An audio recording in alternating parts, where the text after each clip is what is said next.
Carving It Up is back tonight with a show that is chocked full of college football from start to finish. It's going to start the show talking about Arch Manning, why I think there's going to be a little bit of a market correction.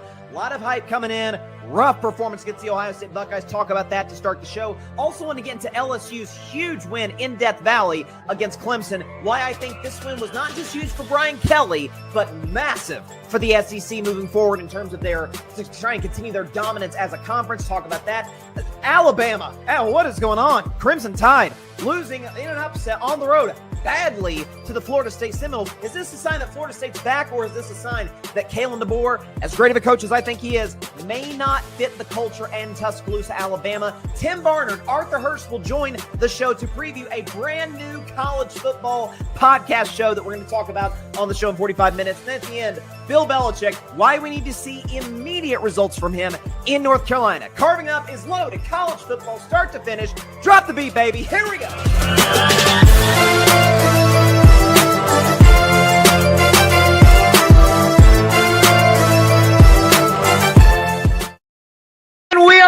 Good evening, everybody, and welcome to Carving It Up Live right here on YouTube, as well as on X, Instagram, and on Facebook. I am Bryson Carver. Appreciate everybody stopping by. Happy Labor Day to everyone out there. Hope y'all are enjoying your day off. We've got, I don't know if we've had this many shows in the past where it has been literally start to finish college football. Unless some big NFL breaking news comes in. I know that Sean McVay announced that Matthew Stafford is going to start the opening game against the Texans, but we kind of knew that. Unless anything huge comes in or anything crazy, this is going to be a college football show from start to finish. Speaking of which, you heard me say in the promo there, Tim Barnard, Arthur Hurst, both of which are key members of the Gryd Network. They will be stopping by in 45 minutes, where the three of us will announce a brand new show that we are adding to the Gryd Network this week. You're going to want to stay tuned for that. I'll obviously talk about LSU Clemson in a few minutes. Bama. Guys, listen, I don't want to take anything from Florida State. Their quarterback talked a big game in the offseason, and boy, did he back it up. Kudos to him. But Bama, what are we doing here? As a Vols fan who was very, very pleased with what I saw from my offense. I know Syracuse isn't like a dominant team in the ACC, but man, Joey Aguilar, looks like we may have upgraded at quarterback. I can say that. Talk more about that in the Vol on Friday. Obviously, Bill Belichick making his debut tonight with North Carolina against TCU. A TCU team, by the way, is favored in Chapel Hill. Talk about Bill, talk about the expectations and why he needs to live up to them right off the bat. Before I get to my first segment, I already got some comments up in here. Go Bucks, horns down. The Bama era is over. There you go. I think it's hilarious. Fans thought Bama was even competitive without Saban. Listen, and I'll talk about this in a half hour. I'm a Kalen DeBoer fan. I think he's one of the top coaches in college football. It's hard to defend right now. I think there's a reason why it's not working, and it's actually goes beyond X's and O's or recruiting or transfer portal, NIL, any of those things. So we'll get to that in a half hour on the show. But first, you know, there's a difference when you talk about an excuse and a reason. See, an excuse is if you say, you know, I was late to work today because I showed up or I left home 15 minutes after I was supposed to. That's an excuse. That's on you. What do you want me to do? A reason I was late to work, I was stuck in traffic. I didn't think it'd be this bad this morning. I remember there was one time going to work at and during the Disney College program. I literally, while I was stopped in traffic, went on my phone and said I was going to show up late. I ended up barely getting there on time because the traffic is bad. What are you going to do? You can't control those circumstances.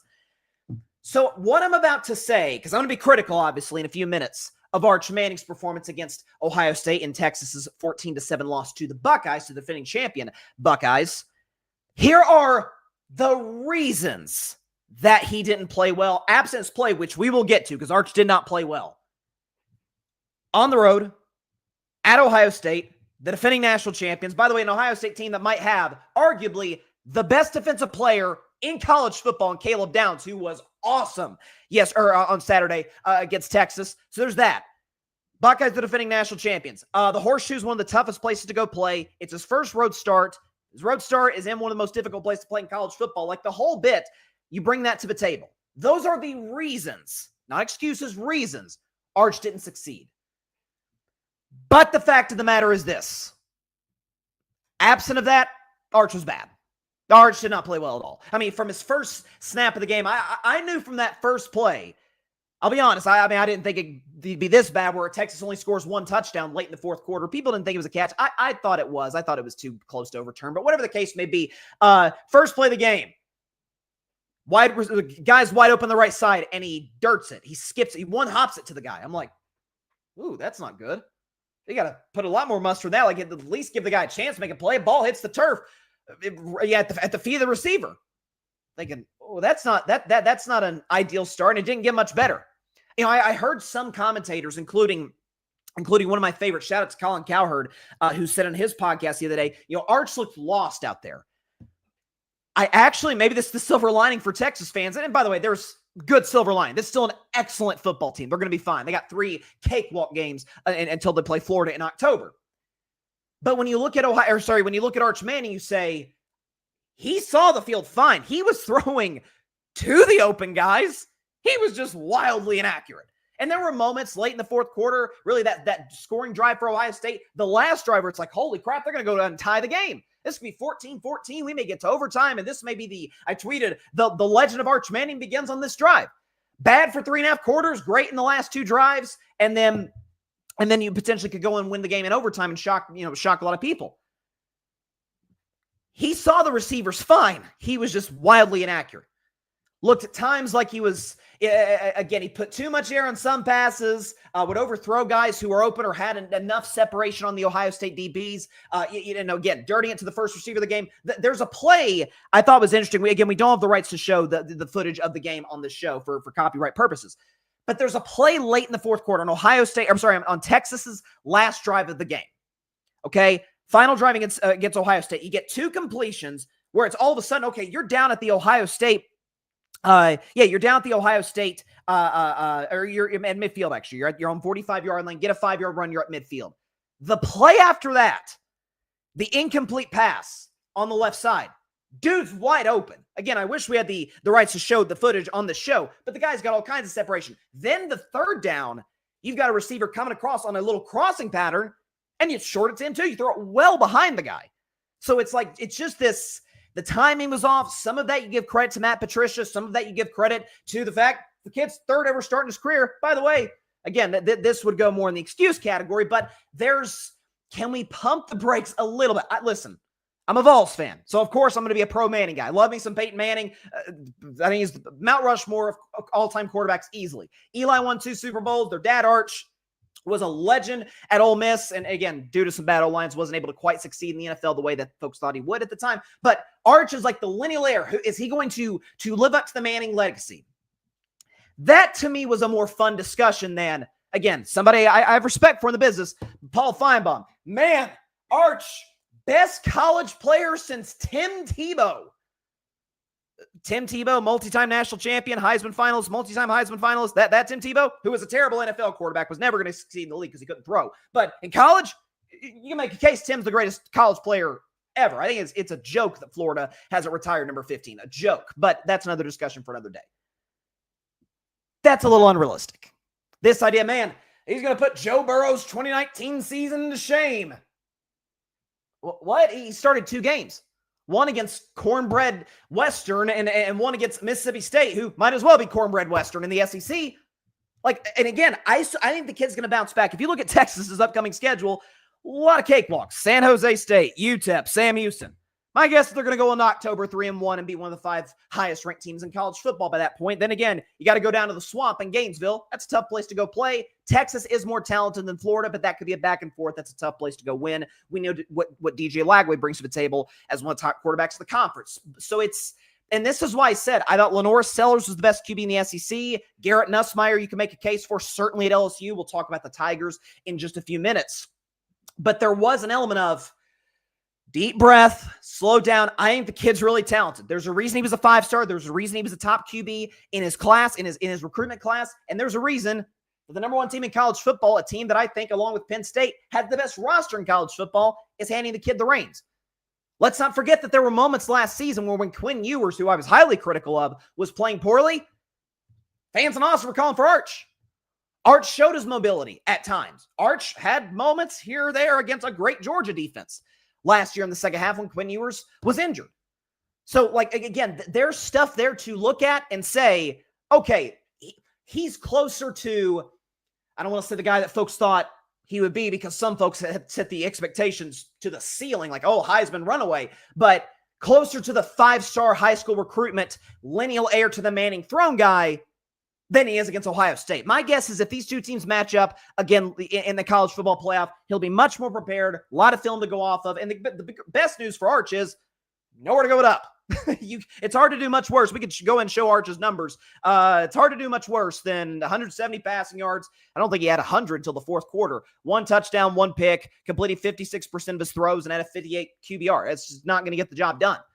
Now, the good news for Texas is even against Matt Patricia, even against this great Ohio State defense, they moved the ball fine. First of all, they ran the football very effectively. They had 166 yards on the ground. We knew that would be a strength of Texas's offense. It's really kind of the lifeblood of Texas's offense is running the football. They did that effectively. They actually did it much better than Ohio State did. The difference of the game, couldn't cash it in the red zone. 3 red zone trips, 7 points, including 1 stop at the goal line, which was, if you're a Texas fan, like, oh my gosh, can we just not score from the 1 against Ohio State when you think about how they lost the Cotton Bowl to the Buckeyes in the playoff semifinal? Like, that's been kind of a bugaboo of theirs. But Texas is going to be fine. This is what's great about the 12-team playoff, is that we get games like this. We get great games that we saw all weekend. I mean, even last night, Notre Dame, Miami was fantastic fourth quarter finish. I thought Notre Dame was going to win for a while, but you get matchups like this, you get an opportunity for Arch Manning to be like, whew, this is a different monster. Like this is the Horseshoes, defending champions. They're raising the banner. Lee Corso, shout out Lee Corso, legend, doing his final headgear pick at midfield minutes before kickoff. Like, it's a big atmosphere. Now he should have played better.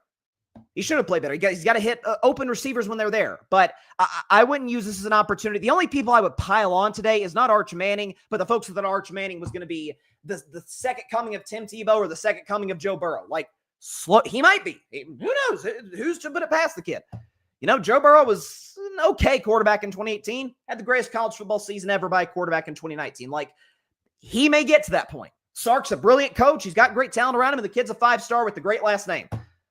He very well could reach that, but let's slow down just a little bit in terms of setting the expectations to the freaking roof. Because there are guys that we see, and I think Arch is a good player, don't get me wrong, but there's certain generationally talented quarterbacks and players that come along where it's like, oh, they don't even look like everybody else.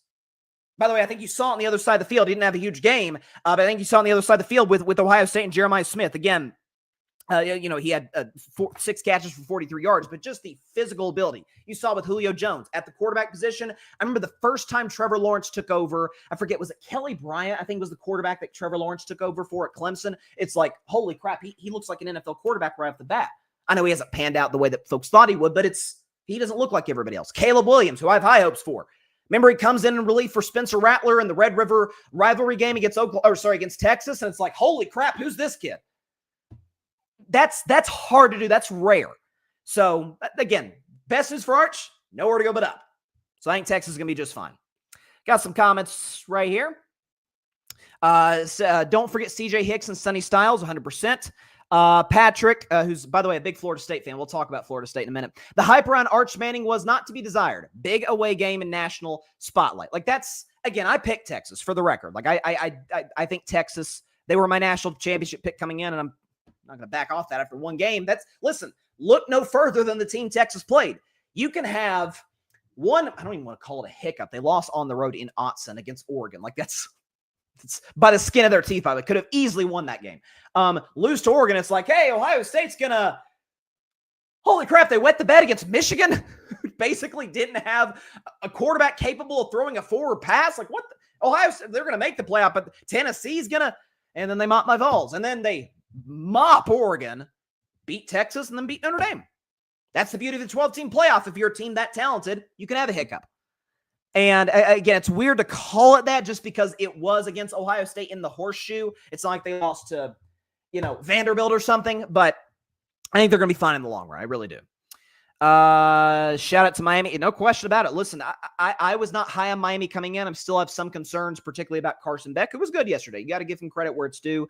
But I still don't know if I buy them long-term as a real playoff contender. Patrick Mahomes. Patrick Brown. 2019 LSU Tigers had perennial NFL talent. To say Arch Manning will surpass that. Again, it's not fair to the kid. Like, forget what happens is when you have the folks, best player since Tim Tebow. What happens is folks become haters of Arch, right? Like, you have, what's a good example of this? I'm trying to think of like just overhyped athlete that got hate just because of the expectations and not based on what they did, good or bad. So I don't know. No one's coming off the top of my head right now.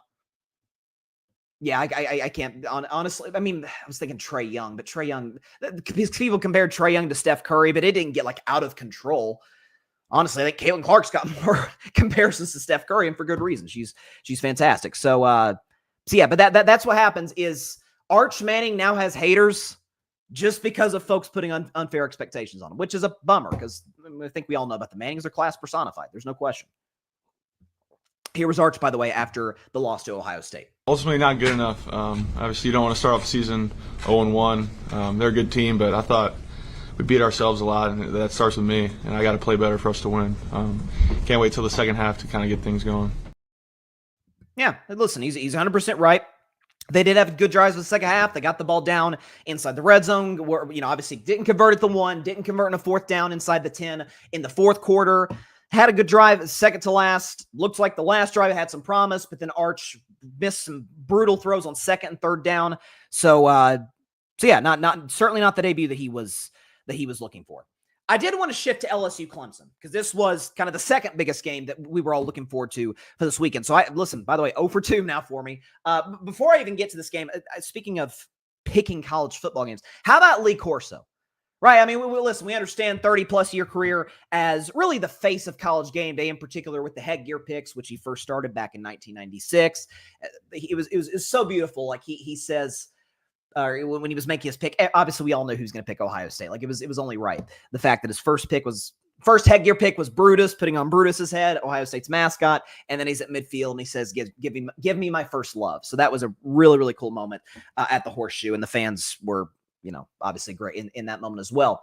But Lee Corso, not only did he get his final headgear pick right, which was huge. That's a great way for the legend to go out. Every single team that he either played or coached for in college football won. And every single one of the 6 games he predicted, he got all 6 correct. There's level, sis. There's a reason he's on the level he's on. So shout out to Lee Corso. Real quick, also I see I just now checked Instagram, and I apologize to Ryan if Ryan's still on here. Ryan Flowers, my good friend and Clutch Sports Talk host. Let's see. He says, yeah, Manning had a tough game to open up with. They lost 14-7 at the Horseshoe. We're live on IG, so the reason I answer that comment late is because for some reason the streaming platform that I use only shows me YouTube, X, and Facebook comments on the app. I actually have to go to the separate tab to look at Instagram comments. So again, if I'm late in answering your Instagram comment, that's why that's the case. So, but still feel free to chime in because I do want to hear what you guys think. So let's get back to LSU Clemson. So listen, really impressed by what I saw from LSU. I picked them to go to the college football playoff this year in large part. Okay, very active in the transfer portal. I think they had the number one. Transfer class that came in during the offseason. We know they've got a ton of experience with Garrett Nussmeier at quarterback. He's one of the 2 or 3 best quarterbacks in the SEC, probably one of the 2 best, along with my man Lenora Sellers. DJ Lagway's in that discussion. Joey Aguilar might be in that discussion before it's all said and done, but that's a different conversation for a different show. But at the end of the half, I'm thinking, okay, it's 10-3 Clemson. Feels like they got the momentum. LSU's putting together a drive. They've got a 4th down in the red zone. 4th down and 2, 15 seconds left, no timeouts. And again, this is I love college football. Oh, I love college football so much. And, just a tease for a half hour from now, big announcement regarding myself and my 2 guests as it pertains to college football. Love college football. Love it. But it's the stuff like this that makes me prefer the NFL more. Is just basic coaching decisions in regards to clock management. Brian Kelly, who I'm about to give a lot of love in just a second, but let's call it like it is. Brian Kelly, 15 seconds left. LSU down in the red zone. Obviously well within field goal range. No timeouts. Down to 10-3, and they go for it. They don't get it. By the way, unless it was a touchdown, even if they did get it, they probably wouldn't have had time to run one more play, and they would just kick the field goal anyway. Like, Nick Sirianni made a similar decision in a Philadelphia and Rams game in the regular season at the end of the half. It wasn't quite apples to apples, but somewhat similar, where it's like fourth down in field goal range, but you don't have any timeouts into the half. Like, it's just basic clock management that Brian Kelly's not alone in this. A lot of college coaches, even the best, the Kirby Smarts of the world, have bungled the clock on more than one occasion to the level that an NFL coach just wouldn't. So after I saw that play, I'm like, oh my God, I'm just blowing it. Like, Clemson's going to win this thing. And LSU shuts out the Tigers in the second half. They shut out Cade Klubnik, who I said coming in I thought was the best quarterback in college football. Well, Cade Klubnik yesterday, you look at his numbers, nothing to go crazy about. 230 pass yards, completed 50% of his throws, and had a pick. A bad pick in the fourth quarter, for that matter. So here's what I think is, first of all, for Brian Kelly, this is year 4. Part of the reason I picked LSU to get in the playoff is because it is year 4. Brian Kelly, you left Notre Dame to get that SEC talent. Your replacement, Marcus Freeman, just went to a national championship and is having, again, the last night's loss notwithstanding, Notre Dame's going to be a great team this year. Having a lot of success with the Fighting Irish. Kind of need to see some results at this point. You got to an SEC championship year 1, but you took 2 steps back. Had some brutal losses at the end of last year to teams you shouldn't have lost to. Like, we need to have some big wins for the Tigers, and you got one. He was 0 for 3 in his first 3 opening games at LSU. I know he lost to Florida State on a blocked point after attempt. Last year, they lost to USC, who ended up being a very average football team in the Big Ten.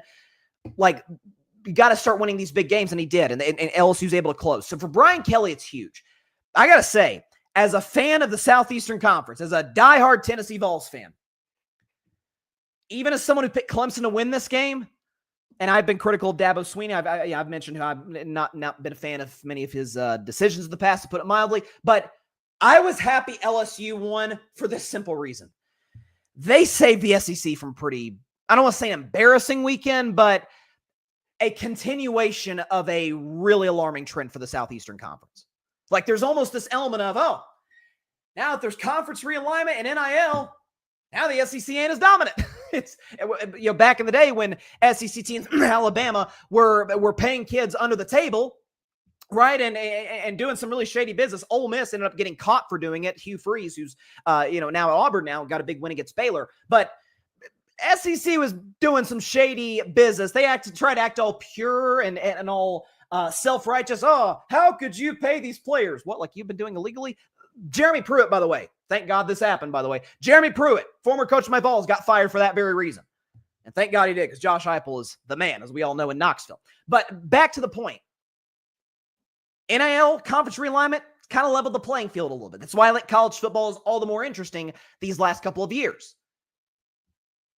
SEC's kind of gotten their butt kicked by other conferences as of late. Let's just go back. So we'll go back as far as 2 years ago. Bama lost at home in Bryant-Denny Stadium to Texas. But Nick Saban was still there. That was when Texas was still in the Big 12. Texas was not in the SEC yet. They lost to Texas. And in the last year, Bama lost to Florida. We'll get into that in a few minutes. Bama lost to Florida State, unranked Florida State, on the road by 2 scores. Yikes. Bama lost to Michigan in the college football playoff semifinal in a game that they led in the fourth quarter. Georgia lost in the Sugar Bowl to Notre Dame in the college football playoff quarterfinal. Texas lost to Ohio State twice, once in a game that they could have easily won in the Cotton Bowl, college football playoff semifinal. And then on Saturday, lost a game in which they actually outplayed Ohio State offensively in terms of moving the football, running the football, just couldn't cash in the red zone when they absolutely had to. South Carolina, who I think is going to be a playoff team this year. I'm a Lenora Sellers believer through and through. Lost to Illinois last year in a bowl game. Texas A&M lost to USC. Again, a very mid-USC team in a bowl game. LSU, to go back to some of Brian Kelly's week 1 struggles, lost to USC in Las Vegas last year. Again, we saw what USC ended up being. Very average in the Big Ten. So the SEC's kind of had a brutal streak as of late. They have. There's kind of this growing sentiment like, okay, the Big Ten's the best conference. They've had the last 2 national champions. Again, Ohio State, my guess is they're probably going to come out as the number 1 team in the top 25 polls tomorrow. Michigan's back. Oregon was the number 1 team in college football last year. Penn State can win the Natty. Not that the SEC doesn't have real contenders, but the Big Ten objectively has a 1-up right now in the Southeastern Conference. The question is, because I don't think the Big 12 is in the SEC's league. There's no question. The question is, well, was the ACC catching up? Florida State beat Bama, but LSU beat Clemson. The goal right now for the SEC, hold off the ACC and get back on the level with the Big Ten. Again, your whole mantra as a conference is SEC, it just means more. You need to start getting wins like LSU did in Clemson. That's a hard place to go win in Death Valley. Clemson does not lose home games. They don't. LSU went in, shut the team with, I think, the best QB in college football out in the second half. It was pretty impressive. And it was huge for Brian Kelly. He's kind of got a mini monkey off his back as it pertains to not coming out starting the season strong. Again, LSU's schedule is brutal. They go to play Louisiana Tech next week, but you got Florida at home, at Ole Miss, South Carolina, Texas A&M, at Alabama, at Oklahoma. So there's a lot more tough games the rest of the year, but I would argue, in large part because the Florida game is at home, I would argue they will not play certainly in a tougher environment or even a better team than they played on Saturday night. So for them to get that W, feels like it's kind of a worst case scenario if LSU goes 10-2. Now, it depends on who those two losses are to, but I think LSU, that win, it feels like, again, knock on wood, everyone stays healthy. Nussmeier is an excellent QB. It feels like that's okay. That's a college football playoff team, the way that I felt they were coming in. I think I had them at number 8 coming into the college football season, and very impressive win for the Tigers over Clemson. Very, very impressive. And really kind of saved the SEC some face because, again, as of late, SEC's kind of gotten their buck. I mean, they were 8-7 in bowl games last year. Like, we need to start having some signature wins as a conference, and LSU got one. They did. Second biggest win of the weekend came by LSU, so kudos to them. All right, be back in just a minute or so, but when we come back, Alabama, what was that? Coming back in 1 minute to talk about the Alabama Crimson Tide and why Kalen DeBoer may not be suited well for the Alabama and Tuscaloosa culture. Talk about that in just 1 minute on Car Ramp Live. Do not go anywhere. We're just getting started.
Bama. Not great. Not great, guys. Just wanted to troll Bama fans for just a second. So, listen, I'm a Vols fan. And I got to say, when I went into the season, I did the first episode of the Vol View, or first segment of the Vol View on Friday's show. I had Tennessee going 9-3, which, by the way, folks thought that was kind of crazy. Looked kind of crazy after they beat Syracuse, how they beat Syracuse on Saturday. So I still feel good about 9-3. But I may have to replace one of those 3 losses. Maybe Tennessee slips up against an Arkansas, or maybe they do lose to Oklahoma. I had that as a win, but maybe they lose to Oklahoma at home. I'm starting to rethink that Tennessee going to lose to Bama thing, because Alabama went on the road to Florida State at the Seminoles, lost 31-17 against Florida State in a game where it's not just that they lost to a Florida State team that obviously was going to be better than it was a year ago. The 2 wins, bad quarterback play. Like, there was going to be improvements, of course, across the board from Florida State. Like, that wasn't going to repeat itself. It was how they lost. Again, going back to what I was just talking about a second ago with the fact that the SEC has just gotten mopped as of late. Or mopped is a bit strong.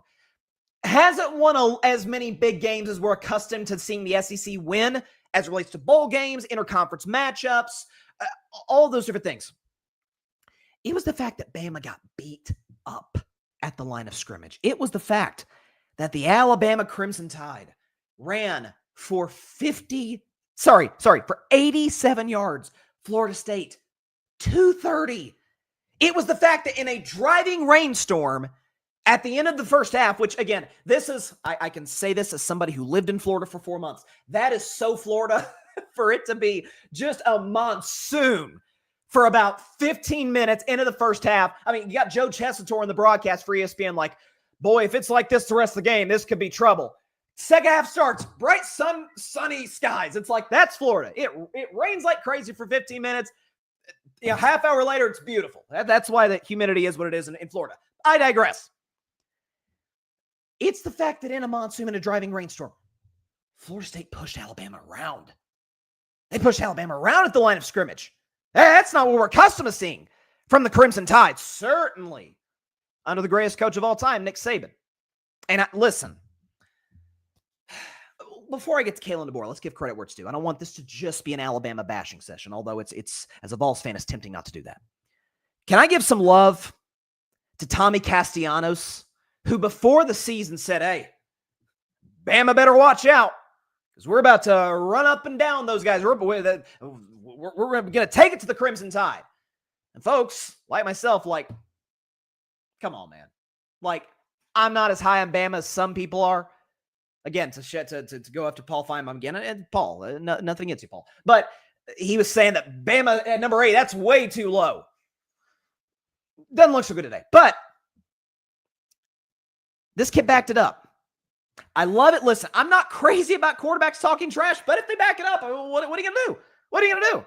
Tommy Castellanos, 9 for 14, only threw 14 passes, but had 152 yards, ran for 78 yards and a touchdown, was fantastic, especially given the weather conditions, especially given the defense that he was facing.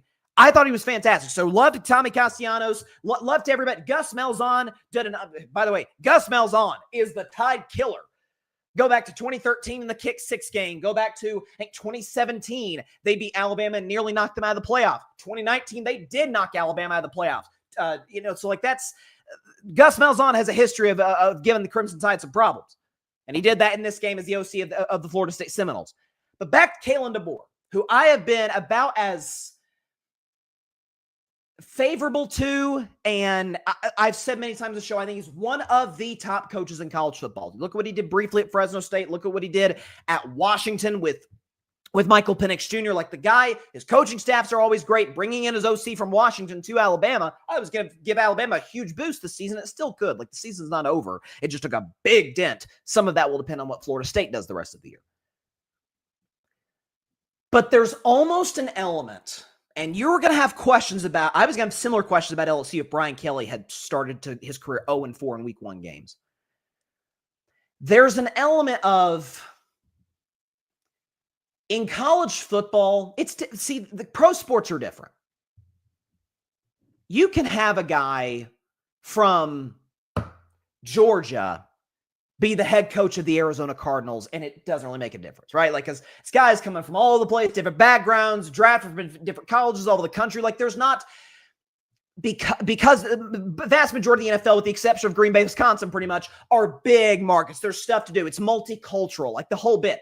That's not really the case in college football. Like, part of the reason that people have such a personal connection with the sport is because it's local, because it's in small towns, because Knoxville, Tennessee is never going to get an NFL team. It will never happen, ever, ever, ever. Tuscaloosa, Alabama will never get a team. Tallahassee, Florida will never get a team, right? Like that's Columbus, Ohio will probably never get a football team. Pro football team, obviously. So it's local, it's regional, it's like a community. And if somebody comes in and maybe doesn't quite fit the culture of said community or doesn't have ties to, at least to the conference, maybe it's not always going to be the best fit. I don't view what's happened thus far.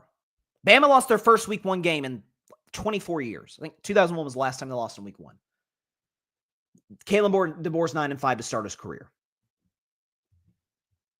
I don't think it's an indictment on him as a coach so much as it is not an SEC guy. And that's not an indictment. There are some coaches that aren't Big Ten guys. Like that's the. I mean, Ed Orgeron bombed at USC. That was never going to work. A Cajun guy coaching in Southern California, that doesn't make sense. Oh, but when he coaches LSU and he's saying "Go Tigers," like it works. Orgeron was a great coach, but he fit LSU. That was kind of the knock on Brian Kelly for a little bit. Again, he got a little bit of that monkey off his back by beating a Clemson the other day. So we got to see how that continues. But Brian Kelly, remember he came into LSU and he's like, "I'd like to thank my family." He's faking the Southern accent. It's like, dude, you're from like Massachusetts. Like this doesn't work. I think Brian Kelly's from Massachusetts. It doesn't fit at all. Kalen DeBoer has no ties to the SEC. So it is a little bit of a clunky fit. Steve Sarkisian has ties to the Southeastern Conference. That's a part why the reason he's worked at Texas. Josh Heupel played college football at Oklahoma, which is now an SEC team, so it works at Tennessee. By the way, he coached at UCF before that, so like he's comfortable. He's used to this region of the country. Again, like it's not that big of an adjustment. Nick Saban went from LSU to Bama. Now, Michigan State before LSU, so that was an adjustment, but Nick Saban's the greatest coach of all time. So, like, that's Bear Bryant, I believe, coach at Texas A&M, then Alabama. Like, this regional sort of tie-in to the local communities, that's a real thing in the sport. And I don't know if Kalen DeBoer, great of a coach as I maintain. Again, I know this is not a popular position today, particularly in Tuscaloosa. I get it. I maintain I think Kalen DeBoer's a great coach. I don't think you can just look at what he did in Washington and say, okay, that's all Michael Penix Jr. As big of a Penix fan as I am, and I think he's going to be really good in Atlanta this year, and I think he's going to be a franchise quarterback, that wasn't all him. As talented as he is, wasn't all him. There's a reason Washington went through, I mean, funny enough, the last year, the Pac-12, the conference was awesome. There's a reason he went through the gauntlet he did, beat Texas, and gave Michigan a little bit of a run there before Michigan ended up pulling away because they were the best team in the sport in 2023. I don't think you can just look at this and just, okay, that Washington, Pac-12 was pretty good at the end of their run. It was. They beat Oregon twice. Like, Washington was a good team last year, or 2 years ago when Kalen DeBoer was there. So I think a lot of it is a cultural connection that Kalen doesn't necessarily work there. The way that, obviously, Nick Saban would, but Saban fits everywhere is the go. The way that, a lot of coaches fit at their particular schools. Dabo Swinney fits perfectly at Clemson. He's a Southern guy. Like, it works. Lincoln Riley, by the way. Like, Lincoln Riley, the weird thing with him is, like, he fits Southern California. Does he fit the rough and tumble cold weather in November Big Ten? Bad year last year by USC standards, and we'll see what happens this year. Maybe USC will surprise people. I like Lincoln Riley. But fit matters. I mean, there's a reason. If you look at the NBA, you look at NBA history, the greatest players in the history of their franchises, didn't they kind of embody the city? Didn't Magic Johnson, flashy, kind of, exuberant and showing his personality? Doesn't that kind of fit LA? It does. Doesn't Larry Bird, kind of blue collar and really kind of rough and tumble? Doesn't that fit Boston? Steph Curry, flashy, innovative, changing the game. Doesn't that really fit the Bay Area and San Francisco and Oakland before that? LeBron James, doubted, but generationally talented. Doesn't that kind of fit Cleveland? Like, these things matter. Not to say that somebody like a Dirk Nowitzki can't come to Dallas and embody that city, which I think in large part he did, or Luka, before they traded him, embodied that. And I think he kind of embodies who the Lakers are now. Now he's in LA. Like, these things, Jalen Brunson, doubted, scrappy, fits New York. These things matter. And they certainly matter in college football when it's a sport that is overwhelmingly so. I mean, Miami, USC, UCLA, there's not that. I mean, New York City doesn't really have a major college football program. Like, we really don't. So I think that's something that has hurt Kalen DeBoer in his time in Alabama. Now, again, we'll see how they fare the rest of the year. I thought they would miss the playoff. I actually said that they would lose to South Carolina this year, and the winner of that game would be the last team, to get into the postseason as that 11 seed. But listen, Bama's got Louisiana Monroe. They'll win that game. Wisconsin at home, they should win that easily. Then they go to Georgia. Listen, Kirby Smart has struggled at times against Alabama, but this game is in between the heads. Just Georgia's lost, I think, one home game since 2019. Like, they don't lose at home much. Vanderbilt at home. They did lose to Vanderbilt last year, but Diego Pavia, that ain't happening. At Missouri, that's a win. Tennessee at home? I don't know. You see Joey Aguilar? Look pretty good. At South Carolina, that's a loss. LSU at home. I think LSU's better than Alabama. Oklahoma at home, and then Eastern Illinois and at Auburn. They struggle on the road against Auburn in the Iron Bowl, and the Tigers look pretty good against Baylor. So we'll see what happens. But that was a devastating loss. Devastating. And I really like Kalen DeBoer. I just don't know if he fits Tuscaloosa, and that matters in college football. Doesn't really matter in professional sports because most of these franchises are in cities, multicultural, like the whole bit. Doesn't really work in college football that same way. Let's get to some comments here. What do we have? Yeah, let's see. Yeah, a lot of Florida State love from Patrick Brown, who's a big Florida State fan. Fear the Spear, love it. I'll say this much. The big third down completion to Squirrel White, by the way, former ball Squirrel White, started the shift of momentum, then capped it off with a touchdown run. That catch was insane. I think that was in the first quarter, if I remember correctly, where he laid out. Like Squirrel White did that more than a few times at Tennessee, just laying out for catches. I was bummed when he transferred, although our wide receiving core is still pretty stacked. But wishing him nothing but the best in Tallahassee, because I think he's going to do a great job. Kudos, yes, 100%. Kudos to our offensive coordinator, Gus Malzahn, for calling a great balanced game. Kudos to my DC for controlling Bama's run game. Loved it from start to finish, no doubt. The buyout for Kalen DeBoer is over $70 million. This goes back to the Vanderbilt game in which he put mousetraps in the locker room at the weekend they got upset in Nashville. Yeah, listen. Obviously, Bama, and Saban has kind of railed on this, but obviously, Bama isn't a prime NIL market the way that Texas is, the way that we're really all the schools in Texas, Texas A&M, saying in this SEC, Florida, Tennessee. But you're going to start to find out, depending on how this season goes, whether Bama fans are like, hey, let's start a GoFundMe for the $70 million buyout. Ryan Williams got concussed and Bama folded. I see a defense that was getting worked in gas. 100% they were getting worked in gas. They were mentally defeated and nothing could save them. Kalen DeBoer 4-4 versus unranked teams. Nick Saban 100. And this is unbelievable. Let me read that. That's a great stat, Patrick. Kalen DeBoer is 4-4 against unranked teams. Nick Saban 124-4. Insanity. Patrick. The U, when I think about this program, rough, rugged, ruthless, and rowdy, there's a reason they're referred to as the Convicts, a pipeline for NFL talent back in the day. And by the way, yeah, like Jimmy Johnson, great example. Jimmy Johnson fit Miami perfectly. Like, in your face, doesn't give two you-know-whats what anybody thinks. What was kind of, I mean, obviously the ESPN 30 for 30, the Catholics versus Convicts, which, again, you got Notre Dame and Miami last night, which was a fantastic game.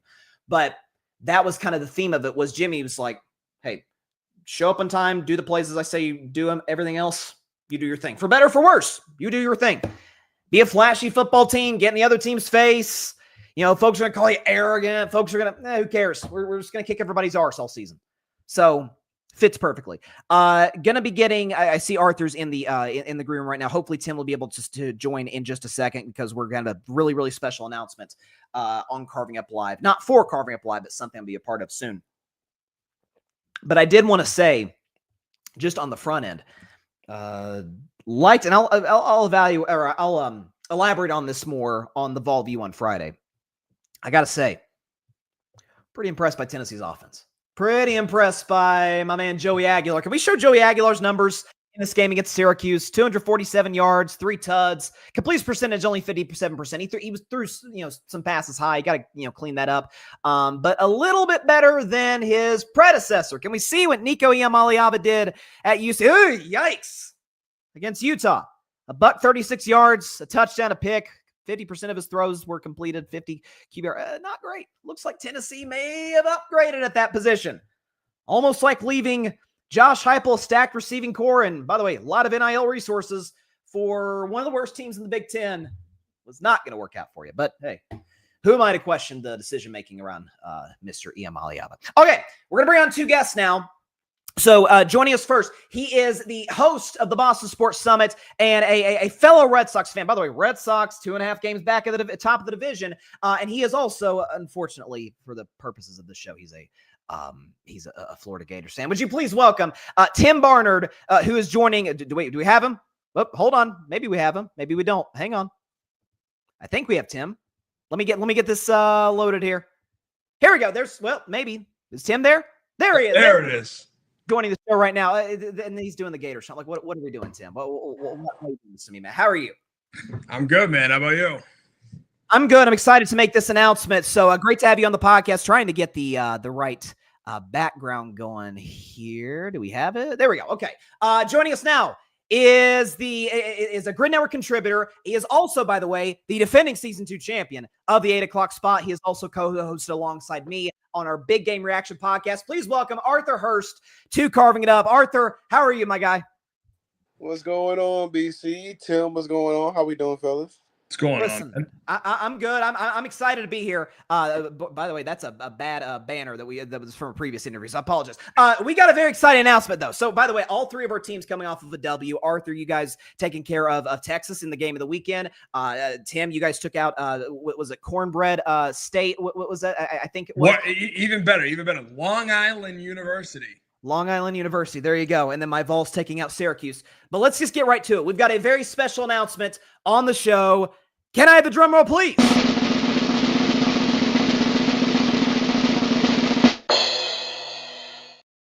A brand new podcast to the Gryd Network, the Saturday morning tailgate show, which, excuse me, is going to launch this Saturday morning at 10 a.m. Eastern, 7 a.m. Pacific time. Myself, Tim, Arthur, we'll all be hosting, and we'll all give our spin on college football, on our teams, on all the big stories in the sport. So very, very excited about that. I'll start with you on this one, Tim. Thoughts on the show? Tell kind of the folks out there what this is going to be about, what we're going to be trying to be doing over the course of this new football season. Yeah, so we're kind of going to be, breaking down college football. We're going to have, of course, our top 25. We're going to talk about our individual teams. We're going to go into some of the big stories that are going on in college football, like the fact that Arch Manning is looking more and more like his uncles every day. A bunch of bums. Hey, relax. Talking about a legendary football dynasty there. The 33rd family in the NFL? Yeah. Okay. But no, it's going to be fun. We're going to be talking college football, a sport that all 3 of us love for, a variety of reasons. Of course, I got my Gators, Vols, and Buckeyes. Hey, all I can say is I've beaten both of you guys multiple times. Oh boy, here we go. But you know what? I can't speak to Ohio State, Florida, but between me and you, Tim, in the last 5, 6, 7 years, vice versa. I guess 10 years. Gosh, we only beat y'all twice. No, we've beaten y'all twice in the last 5 years. So it's not. Yeah, let's go back 20 years. Let's see how that. Listen, that's in the past. I don't care what happened. What have you done for me lately, as Janet Jackson said. Arthur Hurst. Listen again. Your Ohio State Buckeyes got a big win. Talked about that at the top of the show. But your thoughts on what we're going to do with this show? Your thoughts on kind of what you're going to be contributing as to what we're going to be doing all season long. No, I'm looking forward to it, man. I'm especially looking forward to the guests that we have on. Again, I'm a Buckeye, so I know a lot of Buckeye former players and stuff like that who I know I could definitely try to get on here and everything. It's going to be a lot of fun, and it's going to be our spin on it, and me, I'm going to be as ridiculous and saying whatever the hell I want. So, yeah, look forward to that. It's going to be fun, no question about it. And I think what I'm most excited about is because we actually have been talking about this for a while, wanting to do the show. And as a network, the Gryd has been wanting to have a college football show for the last couple of years now. So the fact that we're making it a reality, go and put it up one more time. The Saturday morning tailgate, which will launch this Saturday at 10 a.m. Eastern. And part of the reason we're launching it, Tim, at 10, I'll be honest, is listen, College Game Day starts tonight. If you want to tune into College Game Day, tune into College Game Day. We got no problems with that. But then tune into our show 10 to around 11 o'clock. We'll make our picks. And one of the things I'm really excited about doing is something I do on this show, and you guys will be doing on Saturday morning tailgate. Every Friday, I do a segment called The Vol View. I kind of talk about the latest stories and headlines in the latest game for Tennessee for about 15 minutes. You guys are going to be doing the same with your team. So I'll start with you here, Tim. A big segment revolving your Florida Gators. You want to get into that? Well, I could say, with the Gators this season, I think it's going to be one of the most important seasons in Gator football history, because depending on the health of our team and kind of how this goes, when DJ Lagway starts and finishes a game, we're undefeated. It's no question about it. DJ Lagway is that dude.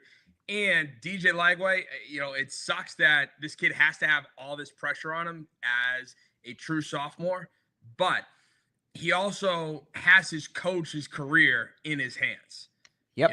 And so the fact that the Gators beat up and basically annihilated Long Island University, I know a lot of Gator fans are like jumping up and down for that. I'm like, that's great. But here's the thing. They did what they were supposed to do. A no-name school. They kicked the crap out of them. And I'm happy about it, but am I impressed? No, because now we're starting to get into the real part of our season, and that's where this is all going to lie on. Listen, the SEC is, or at least certainly Florida's schedule is, and we'll talk about this, of course, over the ensuing weeks, is pretty difficult. So if they can get out of this like 10-2, that's probably good enough to make the college football playoff. So it's certainly a big season. I'm with you. I think DJ Lagway is an incredible talent at the position. I think it's in no particular order: Lagway, Nussmeier, and Sellers as the top quarterbacks in the top three quarterbacks in the SEC right now. No question about it. Although Joey Aguilar, he's knocking on that door. He's knocking on that door. Hey, just saying, he looks. You pretty played good. Syracuse, cry me a river. Syracuse or Long Beach State? What are we doing? They're one and the same. Oh, come on. Get out of here. Arthur Hurst, the game of the weekend, obviously, was Texas-Ohio State, and your Buckeyes came home with the defensive masterclass, 14-7. Matt Patricia got a lot of love. Obviously, Tim, as you know, the former DC and OC, by the way, of the New England Patriots, did a great job over there. What was sort of your take? Do you think a lot of Texas's offensive struggles, you credit more of that to Patricia, or some of it was, man, Arch missed some layups in that game? He missed some pretty routine throws. But he missed those layups because of how great the defense was. The biggest addition that the Ohio State Buckeyes could have had last year was getting Caleb Downs from Alabama. Man, when he came, he's awesome. My goodness, dude. Man, you should have seen Columbus, dude. We were hyped. And you put that with Sonny Styles, you put that with Cody Simon they had last year, and that great defensive line. And you saw what happened, national champions. Now you're running back this year with another beefed up defense. You have Matt Patricia. I was mad we lost Jim Knowles. That hurt me. I was mad we lost a lot of our guys last year on the coaching side, because I'm like, dang, 1 year and we win the championship, and they're like, oh, okay, good, we're leaving. Like, no, like, stay, like, we can build something here. But the fact that you get Matt Patricia, who comes from that Bill Belichick tree, and that New England Patriots tree and everything, Super Bowl coach and everything. So it's nice to have him here and being able to do what he can do with a talent like Caleb Downs, who can be everywhere on the field. And then you go to that defensive line. This was an amazing game of the two best defenses from last year, college football season. But when you go to that defensive line, right, 14 they had 14. No, they had 12 pressures on them with a 4-man rush. Only 4 men. Like, dude, that's freaking ridiculous, man. So just being able to do that, you make them go 1 of 5 on 4th down conversions. I'm not gonna lie, man. I didn't watch a whole lot of the game. I was on the road, but I looked at the stats and I was like, oh snap, our defense had moments.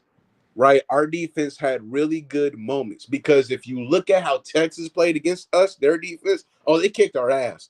Like, we gave up more passing yards, we gave up more rushing yards, we gave up more yards per carry on the rushing. But when it counted, we got stops. Because, man, oh man, imagine if we don't make them go. I think it was like 5 of 14 from 3rd down. Imagine if we don't make that offense go 1 of 5 from 4th down. With the way they were balling, and the way with those stats looked at the end of the game, you would have thought, and they held us to 14 points, you would have thought that they kicked our ass, without a doubt. But the fact that we had really good moments in that game where our defense came up strong, our goal line stands have been strong for so long. They showed it last year, especially when it came down to the wire, and they showed it in this game when it really, really counted.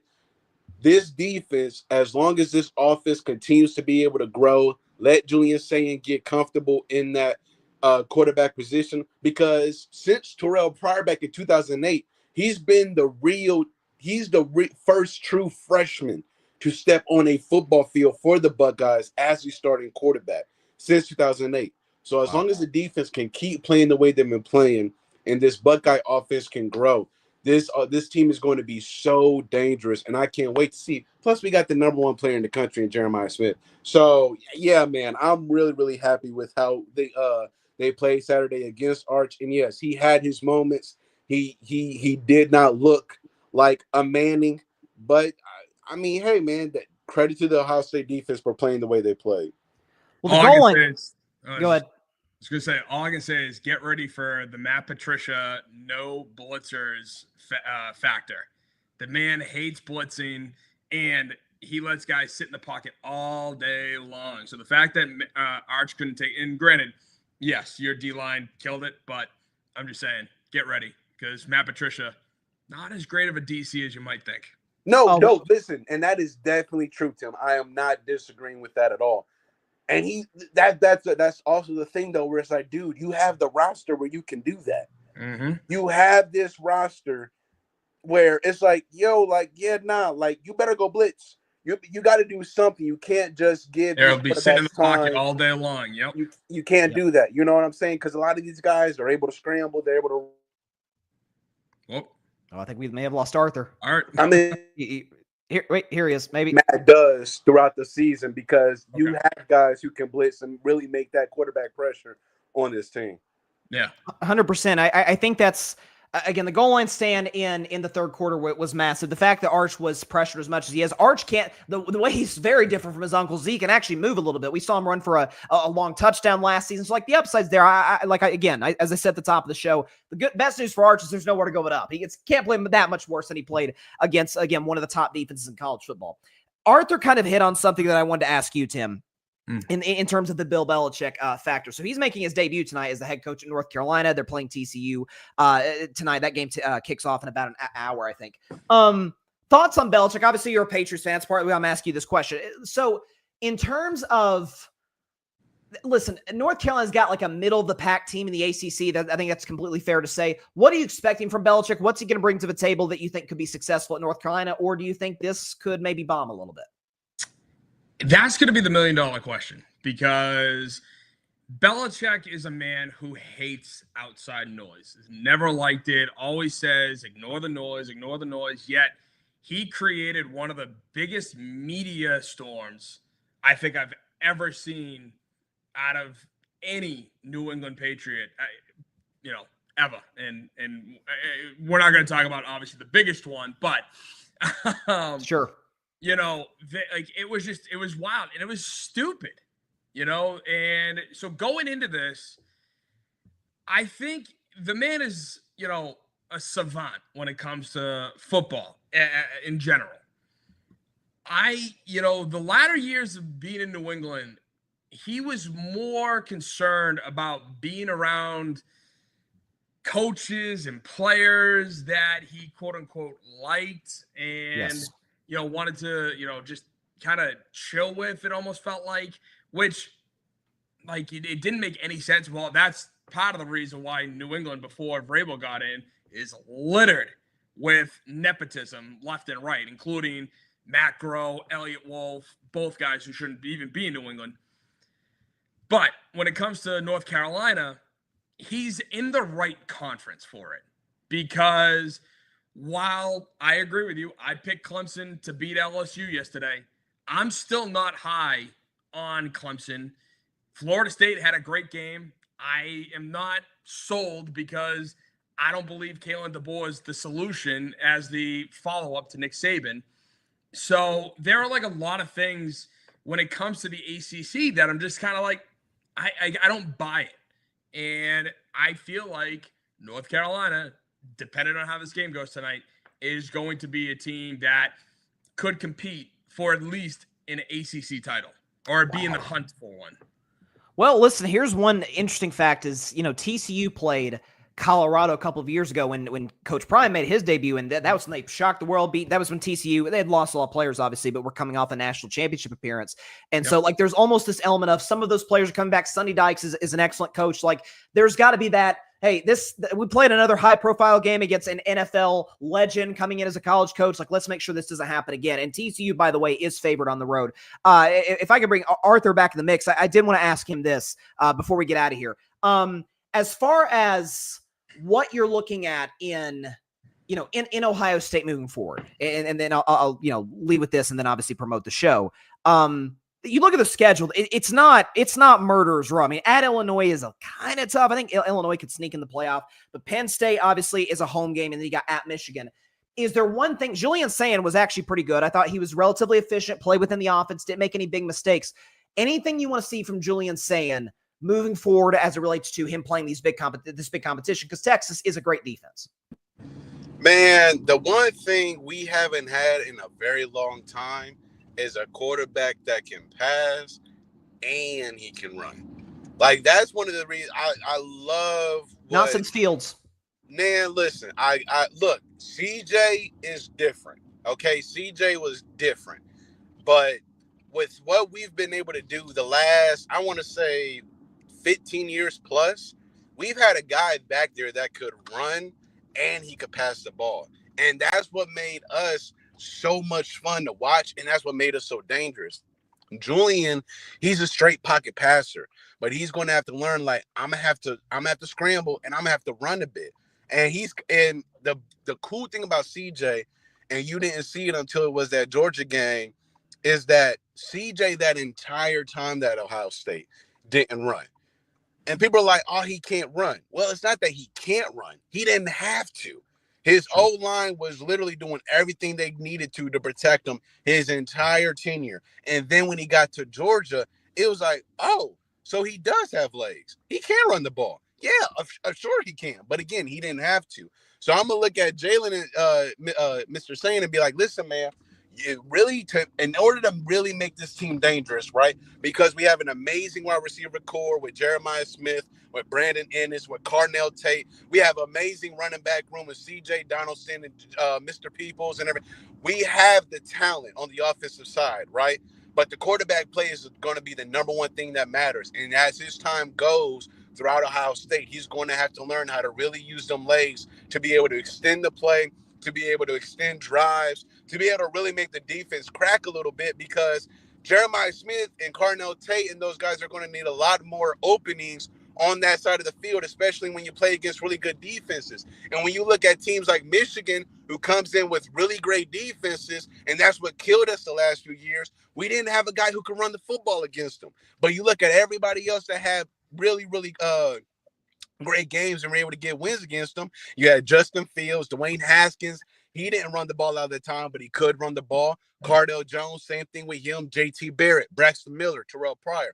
All of those guys were able to use their legs and weren't afraid to use their legs. If you're able to make defense have to come down and respect the fact that you can also run the ball, that opens things up for everybody else. And then when you're talking about getting Jeremiah Smith 101, when you're talking about Carnell Tate being able to get 101, those things are able to open up, because we're not just worried about the quarterback's arm. We're worried about the quarterback's speed. We're worried about his athleticism. We're worried about everything that goes on behind that pocket. Add in the fact that, again, we're not even really talking about the Ohio State running backs. So his legs are going to have to prove importance, not just this year, but until he leaves Ohio State. 100% agree. And I think, that disastrous loss to Michigan at the end of the regular season, where it almost feel like Ryan Day was trying to make a point not to throw the football to Jeremiah Smith. Obviously, Emeka Egbuka was there last year, and Carnell Tate. And so he kind of figured out more of like a balanced system, especially around the Texas and Notre Dame games. I think Jeremiah Smith had 1 for 3 yards against Texas. Like, just finding a way to beat you multiple ways offensively. Ohio State, I think it's fair to say they're going to open up tomorrow as the number 1 team in the country, and they've certainly earned that right. The defending champions, they beat Texas. And real quick, Bryson, sorry to cut you off, but no, that's the thing, is like being able to beat you in multiple ways from the Buckeyes for the last 20 years was because our quarterback could beat you in multiple ways. Like, you didn't have to always give the ball to Carlos Hyde because Braxton Miller was literally going to take it to the touchdown if he wanted to for that play. J.T. Barry didn't have to give it to Ezekiel Elliott because he could take it to the touchdown. Justin Fields didn't have to give it to whoever his running back was, J.K. Dobbins. It's the same thing, bro. Like, the quarterback was literally the playbook. Whatever the quarterback wanted to do is what literally happened. Now, yeah, they didn't win. Braxton Miller had injury problems. Justin Fields wasn't able to get it done. But they were able to come up, and especially in the biggest moments, and they were the reason why Ohio State, for the last 20 years, ever since Terrell Pryor, really since Troy Smith, was so feared, and why everybody was like, oh, damn, when Saturday comes, look at what the quarterback is going to do, because they literally dictate everything. Ryan Day, he has his moments where he coaches scared, and that's why I believe we lost the game that against Georgia those years back with C.J. Stroud, because once Marvin Harrison Jr. went down, then that's when it was like, we're going to be conservative. No, C.J. has proven he can do this, right? Same thing against Michigan. Stop playing scared. If you lose, but you lose with your pride. You lose with your strength. You lose with your dogs. That's the biggest thing that you see from Urban Meyer to Ryan Day. Urban Meyer was going to win, lose, or draw with his dogs. He was going to win, lose, or draw with his guys on the field. Ryan Day, too conservative. And after that Michigan loss, he had to look in the mirror, and his job was on the line. It was like, look, we got to go out with our nuts hanging. It's like, bro, we got to go looking out. Who got the biggest stick? It's us or it's y'all. And damn it, I got the number one player in the country in Jeremiah Smith. I'm going to use my big stick, and I'm going to get the damn job done. And he got the job done. So hopefully he learned his lesson and is not scared anymore. Well, listen, you obviously get a lot of confidence in winning a national championship, and obviously that monkey is off of Ryan Day's back, to say the very least. Tim Barnard, Arthur Hurst, myself, we will be hosting a brand new college football podcast. It is called the Saturday Morning Tailgate. It premieres on Saturday morning at 10 a.m. Eastern, 7 a.m. Pacific time, live on the Gryd Network's YouTube channel. Us three will be on. Obviously, we'll have some guests on throughout the season. Cannot wait, fellas. I see a comment from my man Patrick Brown talking about Michigan and Oklahoma. That's kind of the big game coming up in week 2. So very excited to talk about that. The week 1 headlines, or the week 2 headlines coming off of week 1. Top 25, a whole bit. We're talking about all of our teams, Gators, Buckeyes, Vols. Can't wait. See you guys on Saturday, and have a good one. See you, Bryson. Thanks, man. Tim, Arthur, great stuff as always. Listen, I can't wait. And this is something, like I said, we've been talking about doing for a while. Actually, I can take the headphones off now. This is something we've talked about doing for a while in terms of getting more college football coverage on the Gryd. It's something that, again, the three of us are very passionate about. Something I've incorporated with my show, with the Ball View, with some college football segments around the playoff. But especially now with this new 12-team system, NIL, conference realignment, I think I talked about at the top of the show, it has introduced it has introduced the freedom to slip up against the best teams, even against bad teams. Like, again, Michigan was not good last year. They finished the season well, but they were mediocre. You can lose to Michigan and be fine as long as you took care of your business everywhere else. This is why I was critical of Alabama last year, where folks were like, oh man, they should have gotten in over SMU. Are they better than SMU? Probably. Yeah, their roster is more talented than SMU, but I can't put you in if Oklahoma and Vanderbilt would not have been bowl eligible had they not beaten you. And you lost to Tennessee. So I can't feel sympathy if you didn't take care of business in the spots that you were supposed to take care of business in. So that's kind of my take on that. So very, very exciting. We'll be back after 1 minute on Carmi Up Live to talk about Bill Belichick, who will be making his college coaching debut with North Carolina in less than an hour. Talk about that after the 1 minute break. So very, very excited to discuss it.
Welcome back to Carving Up Live. Before we get to Bill Belichick, and again, this has been a very interesting show from the standpoint of we've done college football from start to finish, which I'll be honest, this is primarily an NFL show. We do talk plenty of NBA once we get to, really once the Super Bowl's over. It's an NBA heavy show, particularly once playoffs get here and free agency, which the new CBA has kind of sapped free agency, but that's another discussion for another day. I don't think I've ever done a start to finish college football show. And as a huge fan of the sport, that is very exciting. And again, we'll be doing plenty of start to finish college football shows again on the Saturday morning tailgate, which will premiere on this Saturday morning at 10 a.m. Eastern, 7 a.m. Pacific time, live on the Gryd Network. Myself, the two gentlemen you just saw a few minutes ago, Tim Barnard and Arthur Hurst. We're very, very, very excited to bring this to you guys, and we think you'll enjoy it. So definitely stay tuned. Bill Belichick making his coaching debut with North Carolina tonight. That game kicks off in less than an hour on ESPN. North Carolina at home against the TCU Horned Frogs. Here's what's interesting for me, and Tim kind of hit on it a second ago when we were talking about Bill Belichick, and it's something I've discussed on my show as well, is the idea that Bill Belichick is the ultimate, we know, do your job, no distractions, no nonsense, the whole bit. To where he has, I would argue, with the exception of Jerry Jones, because it's Jerry Jones.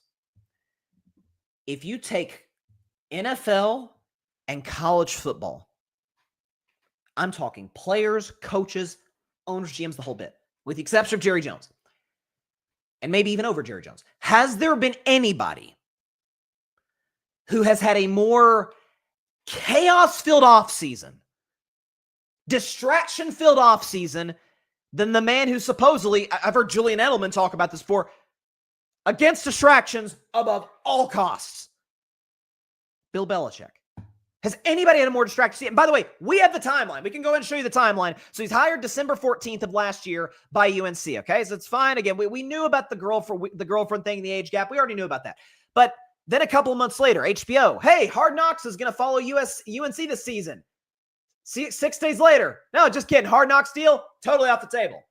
Okay, then a month later, there's not a lot goes on. A month later, Jordan Hudson is on the field with Belichick at the UNC spring game, which is really UNC spring practice, but she is literally on the field. For those of you out there that panic about Taylor Swift is in a box. Jordan Hudson is literally on the field with the head coach, who happens to be her boyfriend.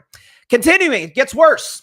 April 27th, I remember talking about this and doing a segment on the show, the awkward CBS Sunday morning interview where, again, the multiple reports came out from, I think, the New York Post and from TMZ that they had to cut multiple portions out of that interview because Jordan Hudson continuously kept interjecting. And the shocking aspect about that is Belichick is the ultimate, like, Bill's his own man. Like, we know the hoodies and the really everything about how he goes about his business.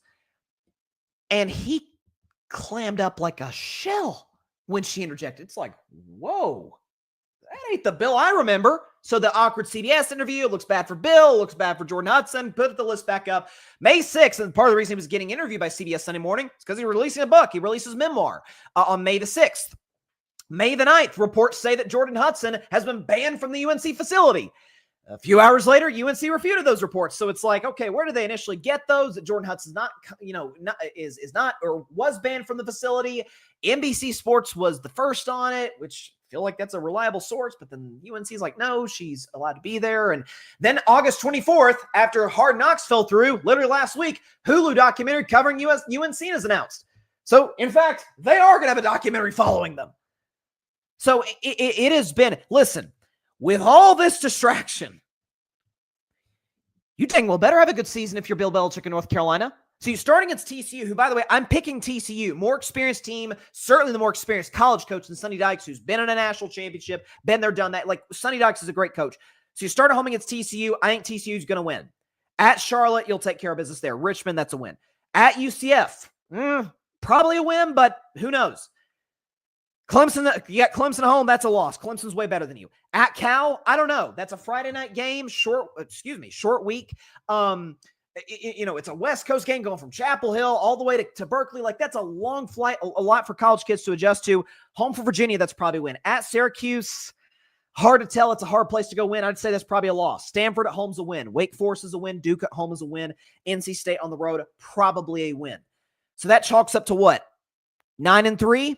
No, I'm sorry. I had Syracuse 8-4 because I have TCU, Clemson, Syracuse, and Cal as losses for the Tar Heels. Like this could be a brutal season for Bill Belichick. And if it comes at the expense of all of this drama, of all of the nonsense from this offseason with Bill,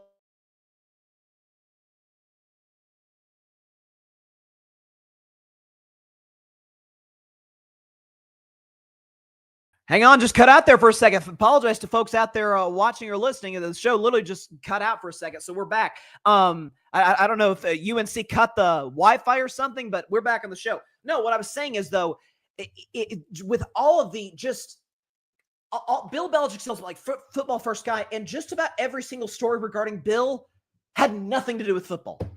It's the ultimate irony that we've seen of this football offseason. I maintain, take college, NFL, no single figure has been more of a distracting offseason than Belichick, and obviously a large part of it due to his let's just call it what it is, strange relationship with Jordan Hudson. So I've got TCU tonight. I don't know if I like the -3.5. That's, again, experienced quarterback. Yeah, I'll go TCU. TCU -3.5. Again, that if this were an NFL game, this would be on the Bryson's Bleak Bet segment. Again, as I always say, it's the one game each and every week that I have absolutely zero confidence in predicting, but hey, you got to predict them all. Cannot wait to talk about that on Friday. All right, that is all the time we have for today's show. Appreciate everybody stopping by. As always, be sure to catch Carving Up Live on Wednesday at 6 p.m. Eastern, 3 p.m. Pacific time, right here on YouTube, as well as on X, Instagram, and on Facebook. Again, very, very excited for Wednesday's show because Carving Up the Context is back as a weekly segment. We're doing it every week from here on out for this football season.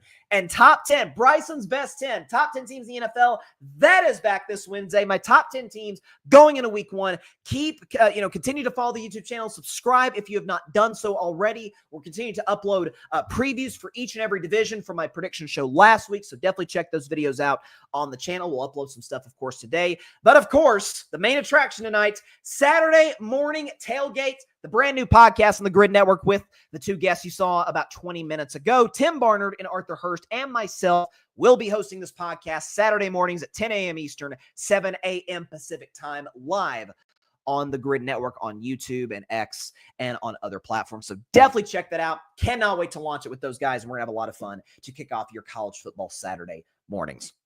Have a great week, everybody. Have a great rest of your Labor Day. Continue to stay safe out there. God bless y'all. Peace out.